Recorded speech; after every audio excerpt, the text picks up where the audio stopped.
So let's talk about fitness functions. Alan has really read a good book, right? So he's continuing here.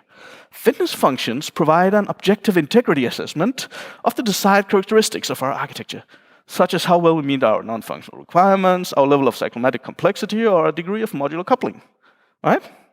So they're manual or automatic checks that verify how evolutionary our architecture is through tests or metrics. Each fitness function represents each requirement for architecture, right? I think you learned that as well, right? So later, reality hits. Developer says, oh, the performance fitness function shows that our response time is too high, but the security fitness function is too low. We need better encryption, right?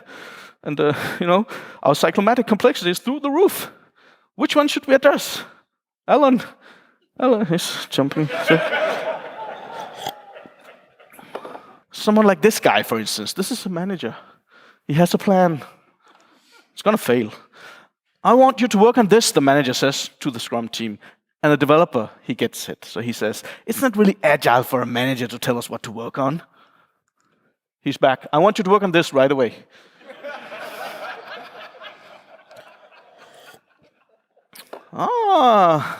You're getting up to speed. So being a product owner is, of course, a full-time job. There could be some awkward mechanisms, dynamics going on if your boss is your PO, depending on the culture and so on. Does the team actually challenge the PO's ordering of the backlog? Yes or no? Is that possible if he can actually fire me? Don't let the boss be a product owner, but that's what we see, right? When companies go agile initially, some sort of line management function has the product accountability, so they become the product owner. It's a full-time job. You need to look outwards towards the world and inwards towards the team as a product owner. How can you do that and still have one-to-ones with 15 people, right? Here's the manager's manager. It's going really well with our Agile initiative. We can all be proud.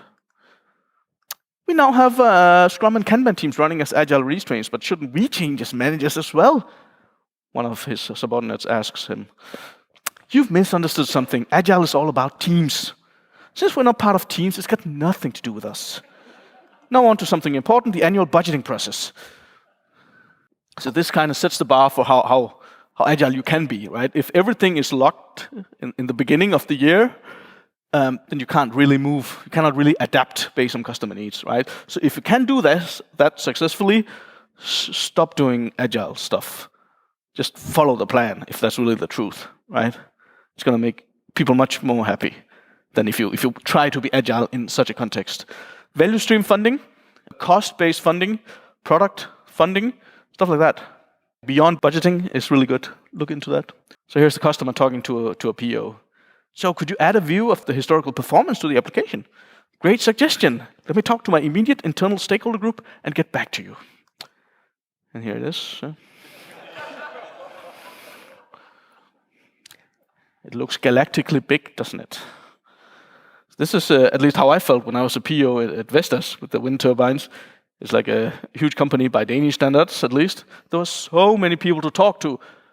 But trust me, surprisingly, many of these guys are actually okay with an email. Right? So it's about categorizing them. There are different tools for stakeholder management, right? Figuring out who do you need to proactively communicate to. It's not all of them. So here's an internal agile coach. Based on my observations, interviews, and metadata from deployment pipelines from numerous teams, I strongly suggest that we invest in removing our dependencies to accelerate our team's delivery of value. Management says, you're too ideological.